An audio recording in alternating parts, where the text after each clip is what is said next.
नमस्कार दोस्तों, YouTube के एस्ट्रो लाइव चैनल पे मैं डॉक्टर अनुराग तिवारी आप सभी का बहुत बहुत स्वागत करता हूं।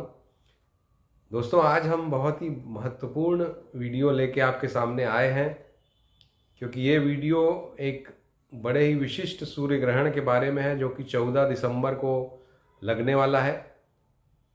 और ये सूर्य ग्रहण भारत में रात को 7:03 भारतीय समय के हिसाब से शुरू होगा और 15 तारीख को 00 आवर्स और 23 मिनट्स तक ये रहेगा।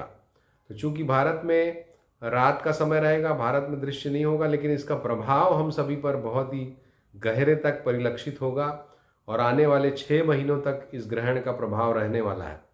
तो दोस्तों, आप ज़रूर इस वीडियो को ध्यान से देखिए, अंत तक देखिए, क्योंकि क्यों ये ग्रहण बहुत ही प्रभावशाली है, महत्वपूर्ण है, इसकी भी हम चर्चा करेंगे और इसके क्या प्रभाव होंगे इसकी चर्चा करेंगे।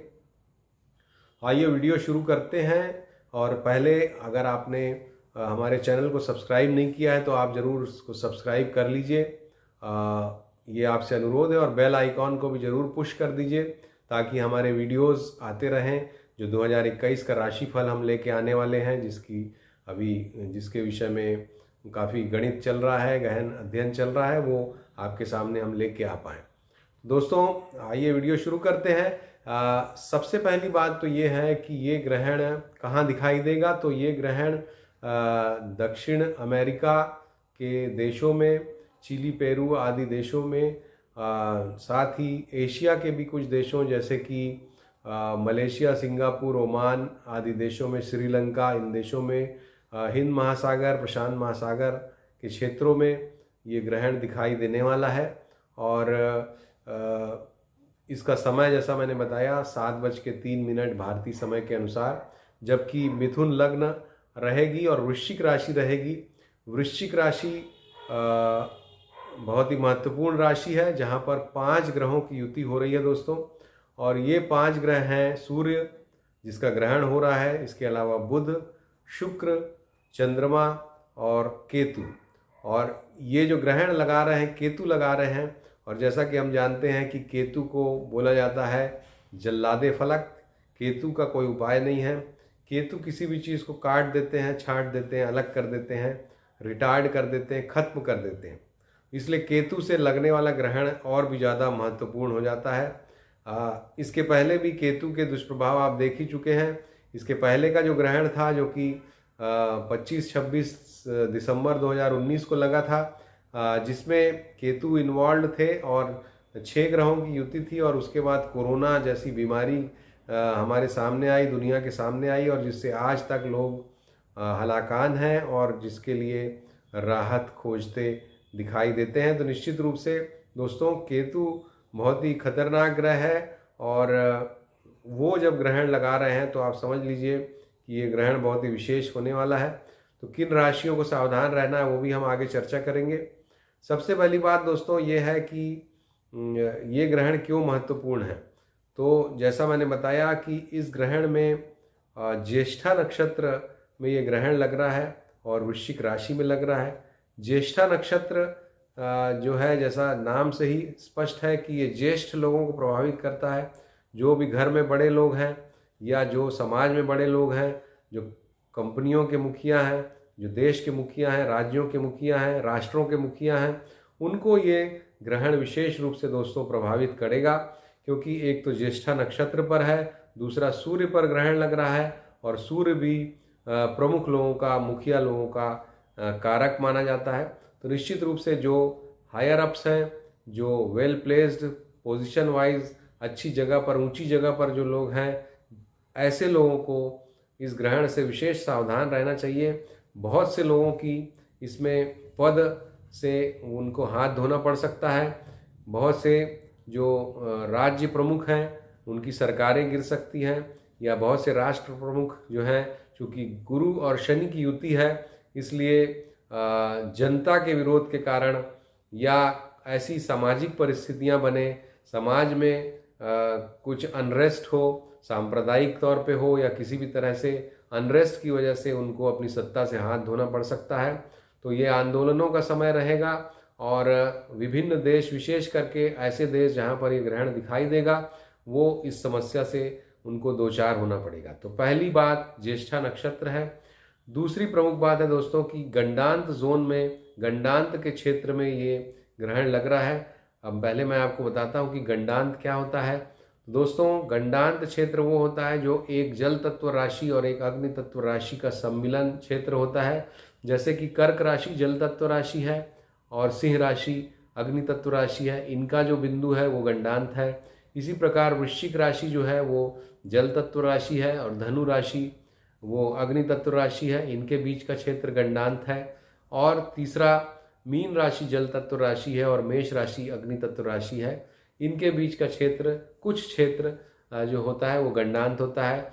कुछ क्षेत्र का तात्पर्य है जो अंतिम चरण होता है, यानी कि अंतिम का 3 डिग्री 20 मिनट जल तत्व राशि का और अग्नि तत्व राशि का प्रारंभिक 3 डिग्री 20 मिनट का समय, ये गंडांत का क्षेत्र कहलाता है। तो इसका तात्पर्य यह है कि 26 डिग्री 40 मिनट के बाद वृश्चिक राशि में गंडांत क्षेत्र शुरू हो जाएगा। और दो ग्रह दोस्तों, सूर्य और बुध, ये दोनों के दोनों ग्रह इस गंडांत क्षेत्र में आ रहे हैं जबकि ये ग्रहण हो रहा है। तो गंडांत क्षेत्र में आने की वजह से ये ग्रहण बहुत ही विशेष है। तीसरा भी एक ग्रह है जिसे हम मंगल कहते हैं, मंगल के नाम से योद्धा ग्रह, वो भी एक दूसरे गंडांत में जा रहा है दोस्तों। 18 तारीख के आसपास से वो मीन राशि के गंडांत क्षेत्र में जाएंगे और मेष राशि में प्रविष्ट होंगे। तो निश्चित रूप से जब 3 ग्रह गंडांत क्षेत्र में जाएंगे और ग्रहण की परिस्थितियां रहेंगी तो निश्चित रूप से ये इस ग्रहण को विशेष बनाती हैं। इसका क्या प्रभाव पड़ेगा, आइए ये समझते हैं। दोस्तों, गंडांत में जब ग्रह जाते हैं तो पुरानी समस्याओं को व्यापक रूप देते हुए सामने लेके आते हैं। पुरानी समस्याएं बड़ा रूप लेके सामने आती हैं। जैसे कि कोई भी पुरानी समस्या आप ले सकते हैं, जैसे कि भारत में कश्मीर वाला जो मामला था, जिसे अभी जो विवादित था, फिर धारा हटा दी गई और उसके बाद अभी अब वहाँ चुनाव वगैरह हुए हैं।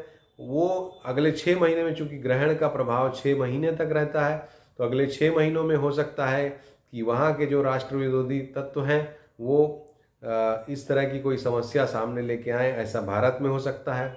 इसके अलावा सारी दुनिया में जो पुरानी चीज़ें हैं, जैसे अमेरिका में नस्ल भेद की समस्या थी, वो एक नया रूप लेके सामने, बड़ा रूप लेके सामने आ सकती है।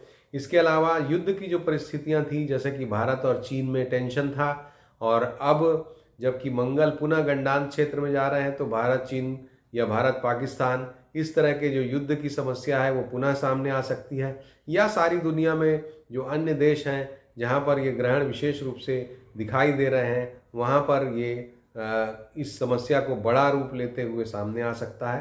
तो ग्रहण का ये दुष्प्रभाव हमको देखने को मिलेगा। इसके अलावा कोरोना जैसा कि एक समस्या वायरस से संबंधित थी, कोरोना का ही कोई दूसरा रूप या कोई अन्य कोरोना की तरह की बीमारी भी सामने आ सकती है, उससे भी हम इनकार नहीं कर सकते। तो दोस्तों, ये सभी खतरे हैं क्योंकि गंडांत जोन में ये ग्रहण हो रहा है। इसके अलावा जो तीसरा पहलू है दोस्तों इसका, ये है कि वृश्चिक राशि में ये ग्रहण पड़ रहा है। और वृश्चिक राशि जो होती है वो बड़ी ही रहस्यमय राशि है, राज वाली राशि है और अष्टम स्थान की राशि है, गुप्त जगह की राशि है। और निश्चित रूप से जब वहाँ ग्रहण पड़ेगा तो बहुत सारे रहस्य सामने आ सकते हैं। ऐसा हो सकता है कि जो बहुत सारे रहस्य दुनिया के सामने छुपे हुए हैं वो अगले 6 महीने में बाहर आएँ और उनके कारण समाज और दुनिया प्रभावित हो। तो निश्चित रूप से ये रहस्यों के सामने आने का भी समय हो सकता है। इसके अलावा ट्रांसफॉर्मेशन का भी टाइम है। उधर गुरु और शनि की युति भी दोस्तों चल रही है, तो जिसके कारण भी ट्रांसफॉर्मेशन होता है। तो निश्चित रूप से अगला 6 महीने का जो समय है वो ट्रांसफॉर्मेशन का होगा। कुछ बड़े बड़े परिवर्तन हमको देखने को मिल सकते हैं देश और दुनिया में। भारत के लिए दोस्तों ये जो ग्रहण है वो इसलिए विशेष हो जाता है क्योंकि भारत के जो मुखिया हैं माननीय नरेंद्र मोदी जी, उनकी जैसा कि इंटरनेट पे जो कुंडली प्रचलित है, वृश्चिक लग्न और वृश्चिक राशि की वो कुंडली है। और वृश्चिक राशि में ही चूंकि ये ग्रहण की परिस्थितियां बन रही हैं तो निश्चित रूप से जब देश के मुखिया की कुंडली प्रभावित होगी तो देश की कुंडली भी प्रभावित होती है, ऐसा मंडेन एस्ट्रोलॉजी का सिद्धांत है। तो देश के ऊपर भी कुछ संकट की परिस्थितियां बन सकती हैं, जिसके लिए हमें सावधानी रखनी चाहिए। और ये सावधानी ग्रहण के लगभग 10-15 दिन पहले से लेके 6 महीने बाद तक हमें रखनी चाहिए। तो हम ऑलरेडी उस जोन में एंटर दोस्तों कर चुके हैं। तो ये तीसरी बात मैंने आपको बताई जो कि इस ग्रहण को बहुत ही विशेष बनाती है और सचेत करती है हमें कि हम इस ग्रहण से बच के रहें और सावधान रहें। इसके अलावा दोस्तों चौथी चीज़ जो है जो इस ग्रहण से जुड़ी हुई है वो ये है कि 11 तारीख से 11 दिसंबर से जब शुक्र वृश्चिक राशि में आ जाएंगे तो सृष्टि में काल सर्प दोष की परिस्थितियां बन जाएंगी, अर्थात राहु वृषभ राशि में और केतु वृश्चिक राशि में, और सारे ग्रह लगभग इनके दरमियान आ जाएंगे। तो निश्चित रूप से ये काल सर्प दोष की परिस्थितियों का निर्माण हो जाएगा जो कि 13 अप्रैल 2021 तक रहेगा। और जैसा कि हमने पहले भी अपने एक वीडियो में बताया था, जिसका लिंक हम आपको डिस्क्रिप्शन सेक्शन में दे रहे हैं, कि ये जब काल सर्प दोष हो जाता है तो वो किस तरह से मानवता को, सभ्यता को प्रभावित करता है।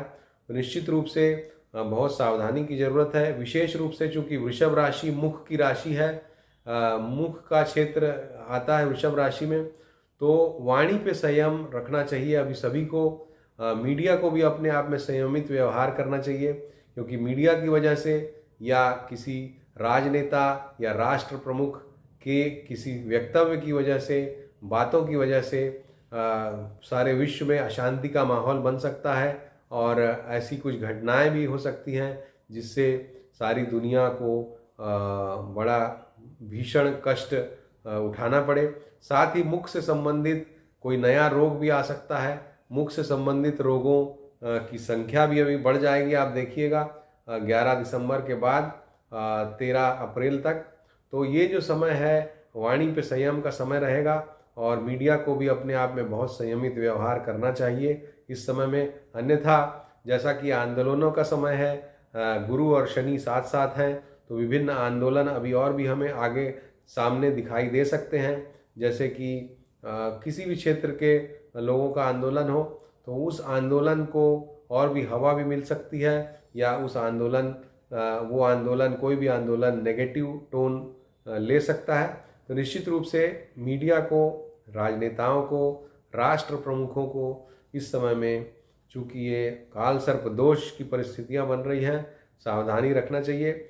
बहुत सी चीज़ें दोस्तों, ज्योतिष में चूँकि कारकत्व तो हजारों चीज़ों का होता है, इसलिए हम हर चीज़ को कवर नहीं कर सकते। हमारे जो बुद्धि के हिसाब से हम जिन चीज़ों को परसीव कर पा रहे हैं वो ही आपको बता रहे हैं। इसके अलावा भी चीज़ें हो सकती हैं जो कि हमारे जिस पे दृष्टि नहीं पड़ रही है, लेकिन जिनका कारकत्व वृषभ राशि से हो, ऐसी चीज़ों में समस्या आ सकती है जिससे दुनिया परेशान हो सकती है। तो दोस्तों ये ग्रहण इसीलिए बहुत ही विशेष है। जैसा हमने बताया, मंगल भी बदल रहे हैं, काल सर्प दोष भी हो जा रहा है, साथ ही वृश्चिक राशि में हो रहा है, 8वें स्थान की राशि है, आयु स्थान की राशि है, आयु को खंडित करती है। जब आयु स्थान में ग्रहण होगा तो निश्चित रूप से आयु का खंडन होगा, भीषण दुर्घटनाएं हो सकती हैं। जैसा कि हम जानते हैं कि ग्रहण के आसपास या ग्रहण के 6 महीने तक भूकंप की परिस्थितियां भी आ सकती हैं। चूँकि जल तत्व राशि से ये ग्रहण बन रहा है, जल तत्व राशि में, तो निश्चित रूप से सामुद्रिक क्षेत्रों में, तटवर्ती क्षेत्रों में समस्याएं आ सकती हैं, ऐसा हमें लगता है। समुद्र के क्षेत्र से युद्ध का आगाज भी हो सकता है, उससे भी हम इनकार नहीं कर सकते। दोस्तों बहुत सारी नेगेटिविटी इस ग्रहण से और इससे जुड़े हुए अन्य जो ग्रह की परिस्थितियां बन रही हैं उससे हो रहा है, और इसलिए हमारा ये कहना है कि आप लोग इस ग्रहण को बहुत ही सीरियसली लीजिए। अब आइए जानते हैं कि किन राशि वालों को ग्रहण में सावधान रहना चाहिए। तो पहली बात तो यह है कि ऑलमोस्ट सभी राशियों को विशेष रूप से सावधान रहना चाहिए, लेकिन उसमें भी चूँकि इसमें सूर्य इन्वॉल्व है तो इसलिए सिंह राशि को, चंद्रमा इन्वॉल्व है इसलिए कर्क राशि को, बुध इन्वॉल्व है इसलिए मिथुन और कन्या राशि को, शुक्र भी इन्वॉल्व है इसलिए तुला और वृषभ राशि वालों को, साथ ही चूंकि वृश्चिक में ये बन रहा है तो वृश्चिक राशि वालों को और वृषभ राशि वालों को, कम से कम इतनी राशि वालों को तो ज़रूर इसमें विशेष रूप से सावधानी रखना चाहिए। तो इसका मतलब है जो मैंने आपको काउंट कराया उसके हिसाब से तुला की 2 राशियाँ, बुध की 2 राशियाँ, चंद्रमा और सूर्य की एक एक राशि, इसके अलावा वृश्चिक राशि, अर्थात 7 राशियों को ये ग्रहण विशेष रूप से नेष्ट है। अन्य राशियों को लिए भी सावधानी अपरिहार्य है, आवश्यक है। अब इससे बचने के लिए दोस्तों राहु और केतु की शांति आपको करना चाहिए, और साथ ही जो आपके राशि लॉर्ड हैं, राशि के स्वामी हैं, या आपकी लग्न भी अगर हैं ये राशियाँ, जैसे कि जो राशियाँ मैंने बताई, तो उनके जो भी स्वामी हैं जैसे सूर्य, चंद्रमा, बुध, शुक्र, इनके मंत्रों का जप आपको करना चाहिए। तो निश्चित रूप से इससे आपको लाभ होगा। गुरु से संबंधित भी जो राशियां हैं, मीन राशि और धनु राशि, उनको भी 1 महीने तक, चूंकि सूर्य उनकी राशि में प्रविष्ट हो जाएंगे 15 तारीख को, और शनि के साथ उनकी युति भी चल रही है, साथ ही नीच अवस्था में भी है गुरु। तो धनु राशि और मीन राशि वालों को भी गुरु के मंत्रों का जप करना चाहिए। तो दोस्तों एक तरह से लगभग 9 राशियां इसमें इन्वॉल्व हो जा रही हैं अभी आने वाले समय में। तो निश्चित रूप से आप सभी सावधानी रखें। कुछ हमारे मित्र ये कहते हैं कि काफ़ी नेगेटिव बातें आप सामने रख देते हैं कई बार। दोस्तों हमारी मजबूरी है, बुरी बातें अगर हैं, ग्रह स्थितियाँ ही ऐसी बन रही हैं, आप देख रहे हैं पिछले 1 वर्ष से सभी लोग कितने परेशान हैं, लगभग 1.5 वर्ष से, और ये पुनः परेशानी की बातें सामने जब आती हैं तो निश्चित रूप से हमें आपको बताना आवश्यक होता है, ताकि आप ग्रहों की शांति करके बच सकें, सावधान रह सकें। तो दोस्तों ये हमारा दायित्व है, कर्तव्य है, और हम इसका पालन करते रहेंगे, और हमारा यही उद्देश्य है कि आप इन कष्टों से बचें और अपनी रक्षा करें, अपने सगे संबंधियों, अपने प्रियजनों की रक्षा करें। तो आपको अगर ये वीडियो पसंद आया हो तो इसको ज़रूर शेयर कीजिएगा अपने प्रियजनों को, और अगर अभी तक आपने हमारे चैनल को सब्सक्राइब नहीं किया है तो ज़रूर सब्सक्राइब कीजिएगा। हमारे चैनल में जो भी भविष्यवाणियाँ की जाती हैं अधिकांशतः आवश्यक होती हैं, जैसे कि हमने कोरोना वैक्सीन के बारे में अलग अलग टाइम पे जो भविष्यवाणियाँ की एकदम सही हुई। अभी जो हमारी 13 नवंबर से 23 नवंबर के बीच कोरोना के समापन की शुरुआत की जो भविष्यवाणी थी, आप देखिए उसके बाद लगातार वैक्सीन की बातें आ रही हैं। उसी समय 2 प्रमुख वैक्सीन भी सामने आई हैं, और दुनिया में एक तरह की पॉजिटिविटी सामने आई है, और ये विश्वास सामने आया है कि कोरोना से अब हमारा बचाव हो सकेगा। इसके अलावा भी दोस्तों बहुत सारी हमारी भविष्यवाणियाँ, जैसे कोरोना की एक वैक्सीन के फेल होने की भी हमने बात कही थी, और अभी जैसा अनिल विज जी जो उनको कोरोना हो गया, हालांकि वैक्सीन के जो निर्माता हैं उनकी तरफ से इसमें एक क्लैरिफिकेशन भी आया है, लेकिन निश्चित रूप से कहीं ना कहीं एक नेगेटिव टोन सेट होता है इससे। तो हमारी बहुत सी भविष्यवाणियाँ दोस्तों गिनाने अगर मैं बैठूंगा तो अननेसेसरी समय जाता है, इसलिए मैं इनका जिक्र नहीं करता हूँ। बहुत सी भविष्यवाणियाँ हमारी सही हुई हैं, आगे भी और भी सही होंगी, जो कि युद्ध वगैरह की हमने भविष्यवाणियाँ की थी। तो हमारे चैनल को ज़रूर आप सब्सक्राइब कीजिए और इसको देखते रहिए, इससे जुड़े रहिए। हमारा ये एक परिवार है, तो आप इसमें ज़रूर, अगर आपका कुछ कमेंट्स हैं तो उसको, अच्छे कमेंट्स का हमको ज़रूर इंतज़ार रहता है। आप इनको ज़रूर अपने अच्छे कमेंट्स, सकारात्मक कमेंट्स कीजिए, ताकि हम इसको और अच्छा बना सकें। इसी के साथ धन्यवाद, नमस्कार, थैंक यू।